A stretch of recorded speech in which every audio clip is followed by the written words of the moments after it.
You're listening to Interviews, the podcast that cracks the entrepreneurship code. I'm your host, Laurent Autin. I'm an entrepreneur, coach to entrepreneurs, and startup mentor with more than 20 years' experience running companies and advising entrepreneurs. Being an entrepreneur is the most difficult job there is. There are no practical guidelines. So join me every week and learn how you can better navigate your entrepreneurship journey and become an exceptional entrepreneur. We are virtually flying to Bulgaria. My guest is Irina Poddubnaia, the founder of TrackMage, a SaaS company specializing in operations and processes optimization. TrackMage's mission is to make life easier for e-commerce entrepreneurs by automating as many routine tasks as possible. Their platform tracks shipments, upsells additional products, and handles automatic follow-ups for reviews, helping businesses to reduce the time spent on customer support by 70% and increase sales by 5 to 10% on autopilot. Irina's journey started when she left a 9-to-5 office job and moved to China to start her first business, a fulfillment center which she used to run for 2.5 years without speaking any Chinese. Well, that first business went bust, but I'm sure she will tell us more about it. Before I turn to Irina, let me turn to you. If you have any questions about entrepreneurship, don't hesitate to send them to me by email, contact@laurentautin.com, and I will make sure my future guests answer them. Hello, Irina. Thank you very much for being a guest today. Thank you for having me here, Laurent. I guess I have to I have to tell you about the journey now. Yeah, exactly. Yeah, Why the heck did you go to China, for instance? yeah, that's a very good question. I keep asking myself because I believe it was just some kind of social media propaganda at that point because everyone was talking about starting business with China, and we took it one step further. We went to China to start a business with China, which wasn't such a smart move. But at the time, it felt like, oh, we're going to gain an edge over the competition. We're going to get the best suppliers, the best prices, which couldn't change much because, like in China, we have how many people right now? I don't remember the correct figure. It's like a lot, a billion or something. And then all those people, they have an edge because they live in China, they speak Chinese, they do have an edge. But for some reason, not all of them are super wealthy. So it didn't occur to us, but the key thing would be the customers. It's not about the location, it's not about the suppliers, it's not about the exclusive low prices. It's about how well you sell, what kind of brand you have, and how well your audience knows you. That's what we were missing entirely at that point. And yeah, well, it was a journey. It was definitely an interesting experience because when you move to another country where you don't speak the language, everything changes. You cannot just go out and ask people for advice. You will not even understand what to ask and how to ask, and they will not understand what you're asking.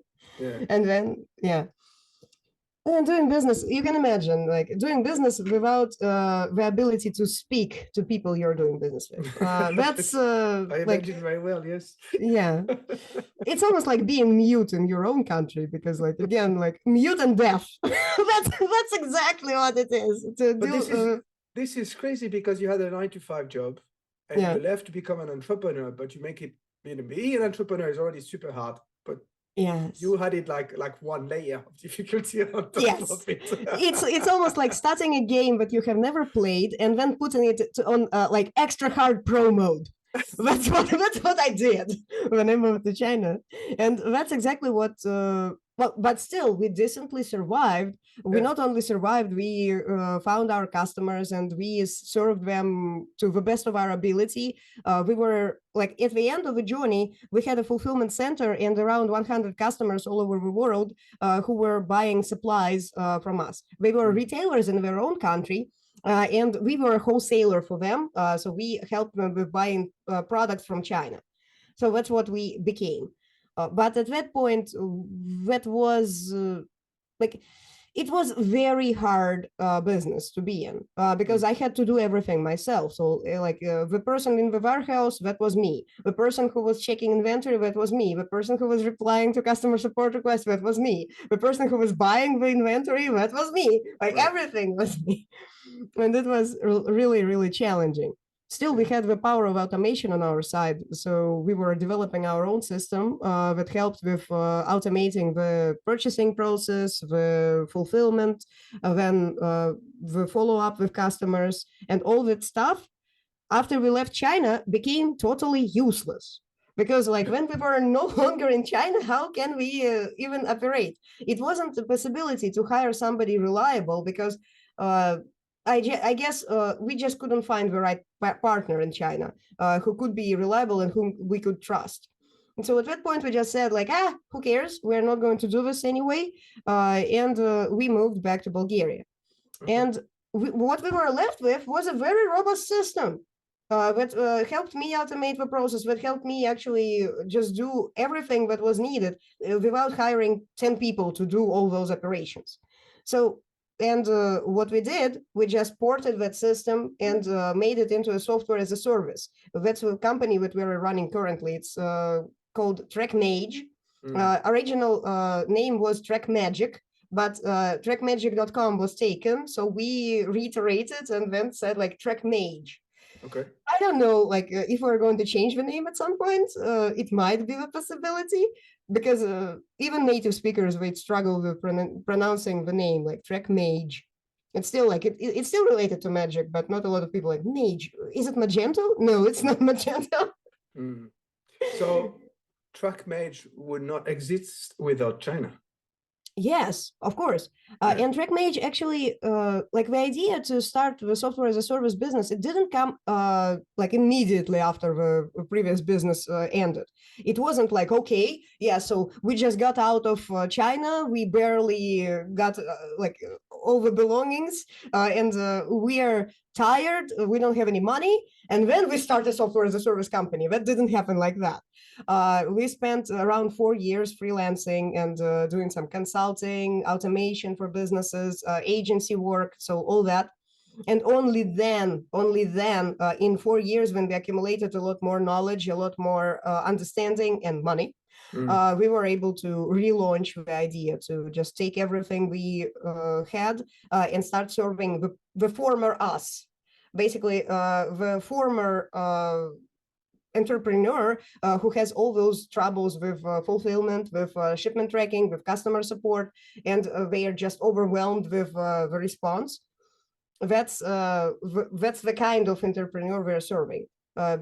So my goal and the mission would be to save a lot of people from routine work. So when you can just get yourself out of a routine and you can either automate it or delegate it or outsource it somehow, then you have the time and necessary focus to work on the things that truly matter. For multiple businesses, that could be content creation, marketing, sales, or other businesses where lifestyle. So it would be spending time with family, focusing on leisure time or hobbies. For creator businesses, those are my one true love in the businesses world, because the creator businesses, they can focus on creating their music, recording their videos, creating the cartoons that they are drawing, and not having to bother with the fulfillment and customer support and all the other operational problems that they cannot hire a person to do because they just don't have the budget yet. But once they do hire a person, it also becomes more feasible and more manageable if you have a system in place. Because working alone, it's one thing. Working with a team, that's totally different animal. And you have to have systems. And that's why we developed TrackMage to serve specifically that audience where you are struggling already. You have 100 orders per day or 500 orders per day, and it's not humanly possible to do whatever you are doing to attract all those customers, and then serving them and fulfilling the orders and replying to all the customer support requests.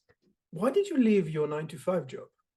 Yeah, well, that was pretty easy because I didn't like the I didn't like that somebody else was telling me what to do, and that somebody else wasn't really intelligent, and they were so obnoxious and so stuck up in this like boss, like big boss mentality. Yeah. Like one notable event from my previous life was when all the entire sales department was called to the boss's office, and then we were sitting like students and going to the blackboard to answer the questions.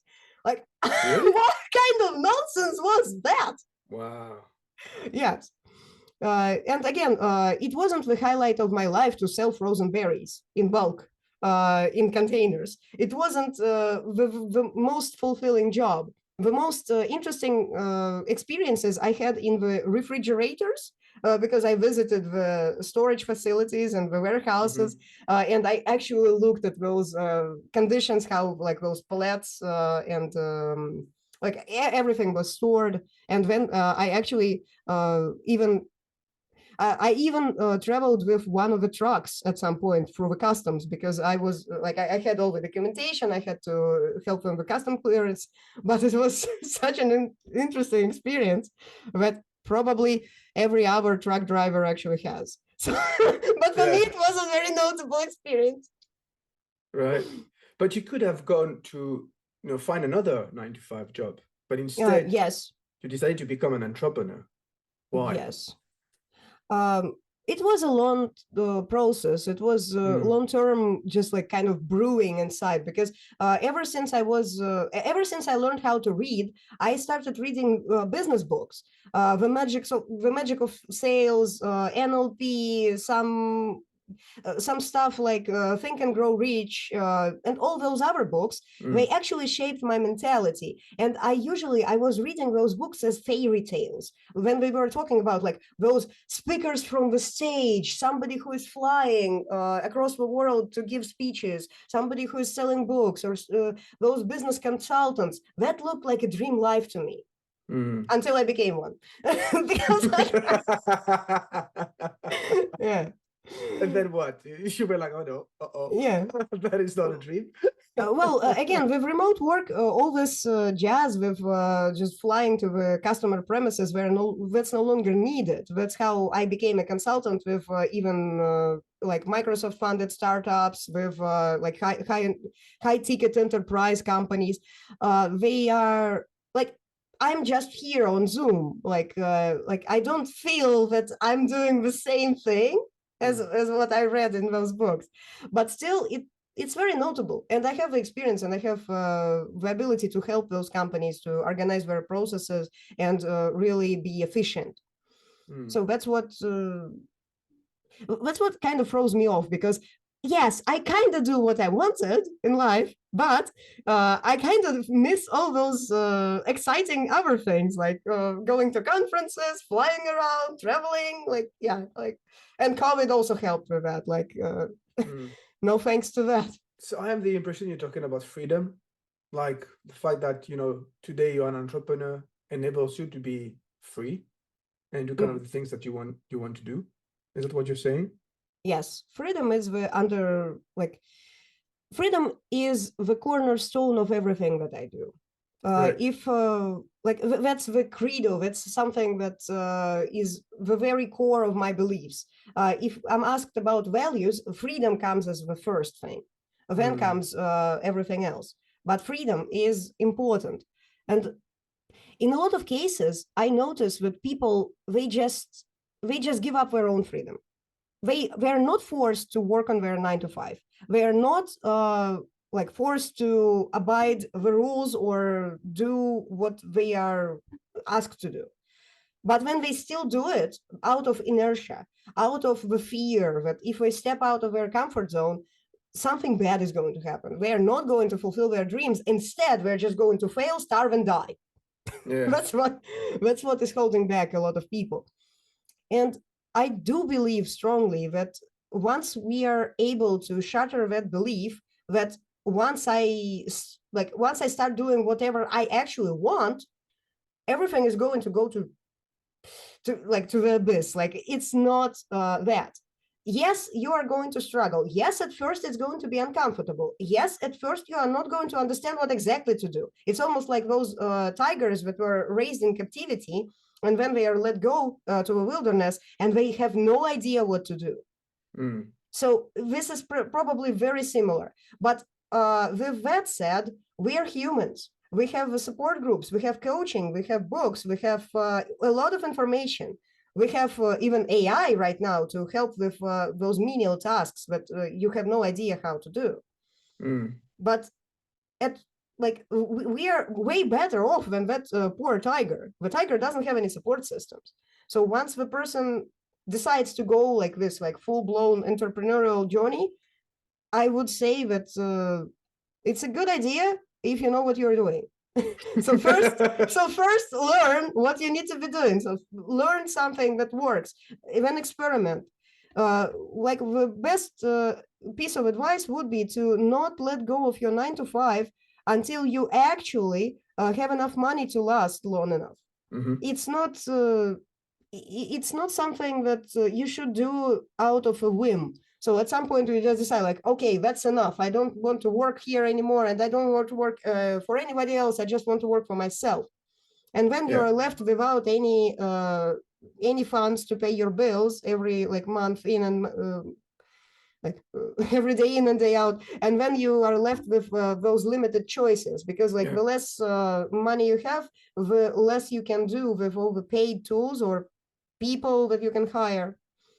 That's why a lot of people turn to investors.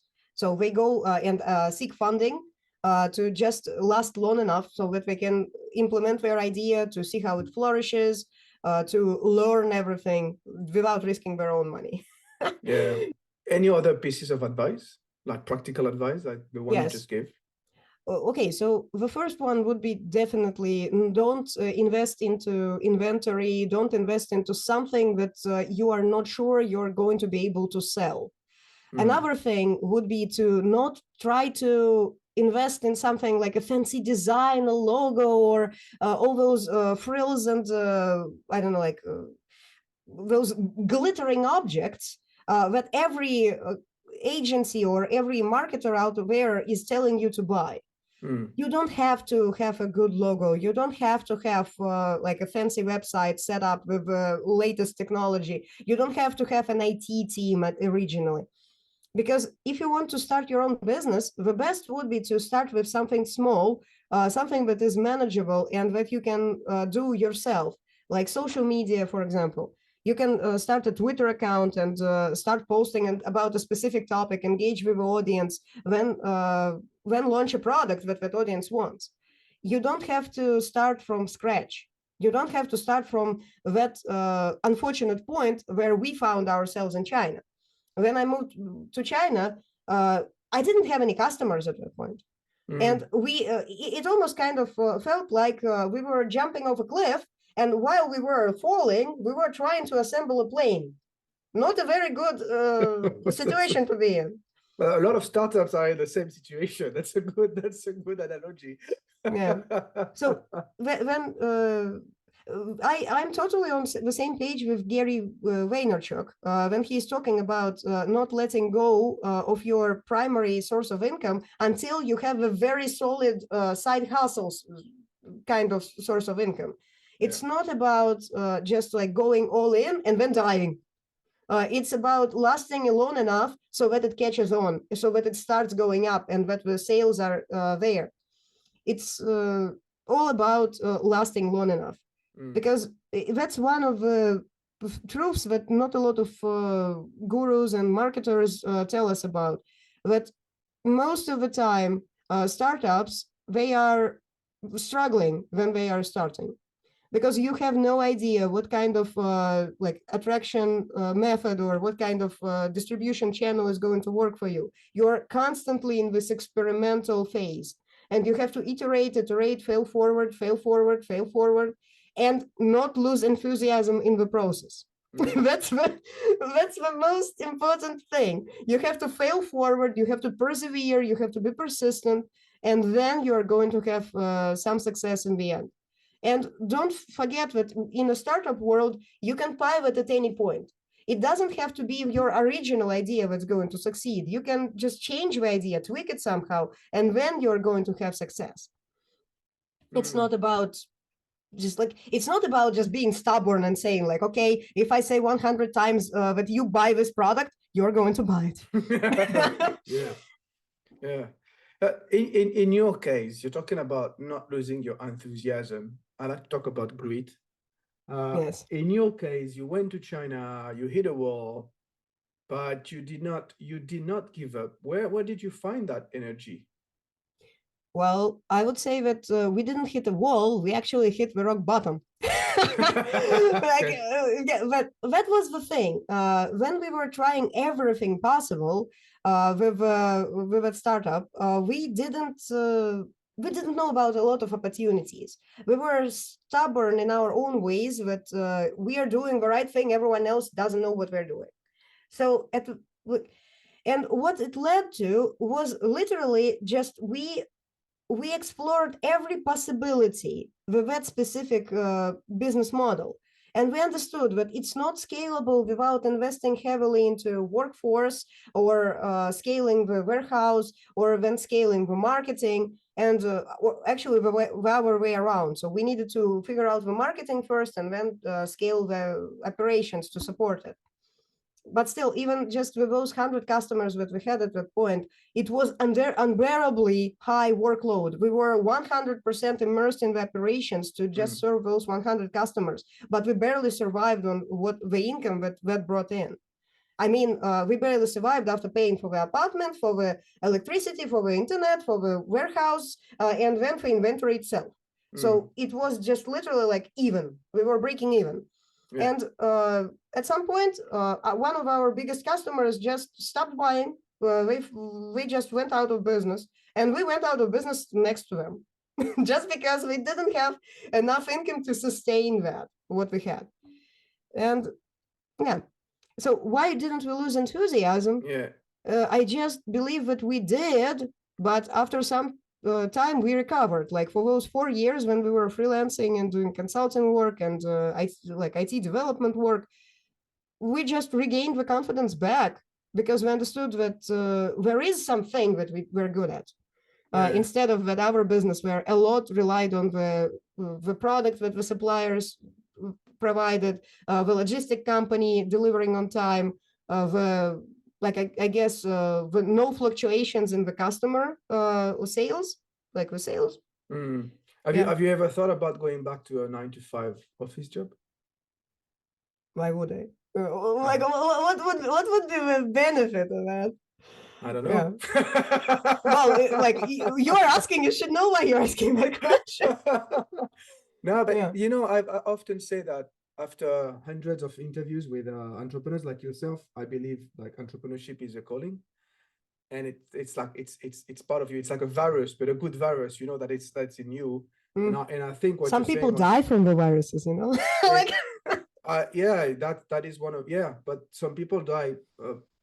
Some entrepreneurs can die because of their job, and because they burn out if you don't pay attention. That's the other extreme of the enthusiasm. But I think what you're saying here, if I read between the lines, is also there's no alternative. You had the fact that you also had you never lost your enthusiasm it's because you would not see yourself do something else. It's all about freedom in the end, because whenever I think about a 9-to-5 job, I'm just working in a company and I'm making their plans come true. I'm helping other people implement everything that they ever wanted. And then what do I have in the end? I have money. That's all I have. Everything else doesn't come from that. I don't feel that I'm helping anybody in a big way. Like, yes, I do make a difference. I help all the employees of the company to do their best job, or I'm helping with achieving certain goals. But then again, these are the goals of that company. They're not mine. And I don't have any kind of ownership over that. And in the end of the day, if that company decides to fire me, there isn't anything I can do about that. It's just how things are. And like that's why when I was freelancing, I usually worked with 3 or 4 or 5 customers at the same time, just because it's not sustainable to depend on only one customer. And that's what you are locked in when you are working 9 to 5. You just have to be there for that one company, and you have to be there even physically if they demand on premises participation. Yeah. When you're working remotely, that's a little bit different, but still you have to dedicate the hours. If we're paying you for 8 hours work, you have to be there for 8 hours. So it's literally, I guess there is no chance of legacy there. It's just work. When you are spending the time, you're getting the money, and what do you do with the money? That depends on you. You can buy a car, you can buy an apartment, you can start a company, you can fund something else. That depends on what you actually want in life. Yeah. I want to talk about one topic in particular, which is the fact that you're a woman and you're an entrepreneur. Yeah. I have a lot of difficulties to find women entrepreneurs and to invite them on my show. Men, no problem. Women, I have difficulties. I am not sure why, because there are a lot of women entrepreneurs out there.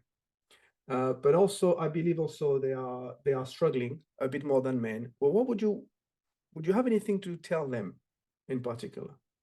Well, that's an interesting question, because I have never actually associated myself with this particular group, like women entrepreneurs, just because I think of myself as an entrepreneur and a CEO, or like a CEO of my company, but I don't think of myself as a woman. that might sound very weird, because in this context, it's irrelevant whether you're a man or a woman, unless you do, unless your entire business idea is about serving women, for example. You need to just appeal to that specific category, or you are in a wellness or beauty niche and you want to become this kind of celebrity where everyone is looking at you and they are buying whatever you're saying they should be buying. So I just thought that it's more important to actually have a good strategy, to have good sales skills, to have good speaking. It's more important to focus on your actual professional skills than on the fact that you're a woman or a man. It doesn't matter. It doesn't matter, for me at least. For other people, it matters. But for them also matter. What matters is the race, where you're from, or what kind of car you're driving. I'm not part of that group. I look through that, and I just don't even pay attention to those kind of stigmas or some kind of stereotypes, like a woman entrepreneur. Like, who cares whether I'm a woman or a man? It doesn't matter in business if you are one or the other. Unless your skills are very solid, you will not succeed anyway. So it doesn't matter, I think. Thank you. I really enjoy what you say. It's irrelevant. I really like it. Yeah. It's just, this is just like equality in its pure form. Like, it doesn't matter whether you're a woman or a man, really. If you have an idea, if you have something to help people with, if you have a solid product, why would it matter if you're a woman or a man? Some products, they don't even have their chiefs, like chief executive officers, on the landing page of their product. Like, nobody knows what kind of entity stands behind that specific product, that specific supplement, or that specific knife that is being sold, unless that just becomes like the social media persona. So Elon Musk, for example, he's visible, but behind certain companies like Chevrolet, like, have I seen the CEO of Chevrolet ever? I don't think I have, but yeah, so it just depends if that's the media personality, if that's something that you are leading with. If you want to just empower women with your product, you could do that. In other cases, I think just like do whatever it takes to serve your market, to help your customers, and it doesn't matter whether you're a woman or a man. But what is the big dream for your business? Well, for TrackMage, I believe like the big dream would be to really holistically reach that point where we will be able to serve entrepreneurs in a big way. Right now, it's just not quite there yet, the functionality, at least from my standpoint, because my vision is to literally just track everything. So have the visibility of like which product is performing the best, then go from there and be able to fulfill that product from multiple sources. And from there, just have like total transparency where you're losing money on shipping, for example, or specific region where you can just optimize that cost. So it's just like having this merger between bookkeeping, project management, and then shipment tracking and all the e-commerce specifics. So that's the vision.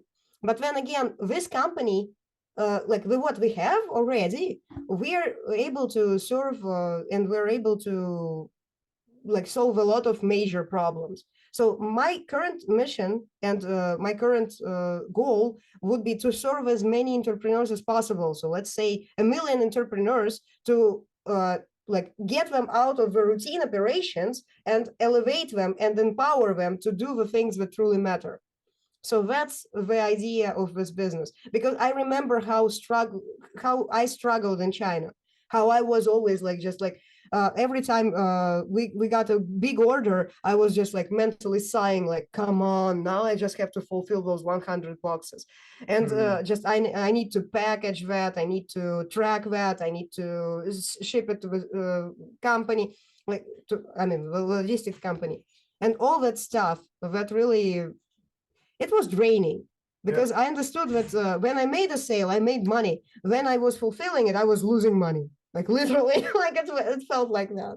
Yeah, you're helping your clients to stop being the bottleneck in their businesses. Yes, and not just individuals, because after that I had a lot of experience working with teams and even big teams.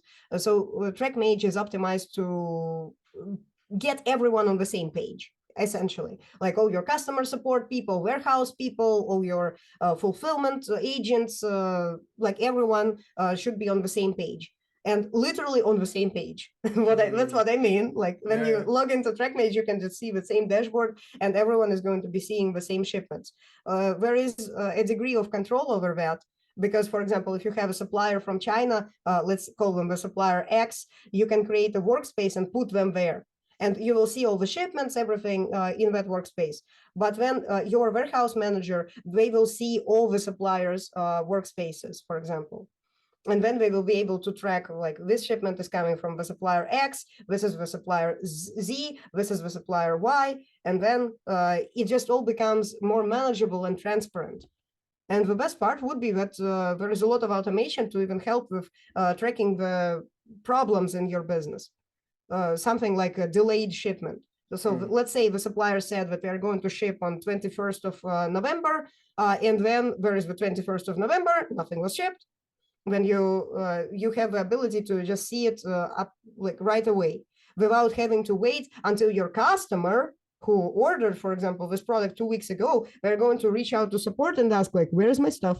And you're going to be, oh my God, it wasn't even shipped. Like, come on, like, we need to do something about it. Okay.